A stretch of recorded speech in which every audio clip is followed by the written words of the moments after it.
gaabis laga soo jeediyo waa arrintiisa la horkeeno golaha waa in la siiyaa fursad uu isku difaaco ama ugu yaraan uu aragtidiisa ku caddeeyo inta aan go-aanka laga gaarin taasoo ah xaq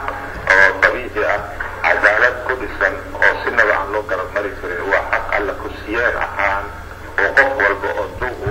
u leeyahay ama af ingiriisi lagu yidhahdo natural justice and procedural fairness 29 bisha November 2014 waxaan si rasmi ah ra'iisul wasaaraha mudane cabdiweli sheekh axmed ugu wargeliyey in xukuumaddiisa laga keenay mooshin kalsooni kala noqosho ah iyo in uu dow u leeyahay in uu oraah ahaan ama qoraal ahaan ama isagoo labadaba adeegsanayo golaha hortiisii uu aragtidiisa ka dhiibto dhaliilaha isaga iyo xukuumaddiisa laga soo jeediyey ee ku aadan ka gaabista ballamadii ay qaadeen ra'iisul wasaaraha warqadiisii lambarkeedu yahay xawa 383 oo bisha taariikhdeeduna ahayd 3 bisha December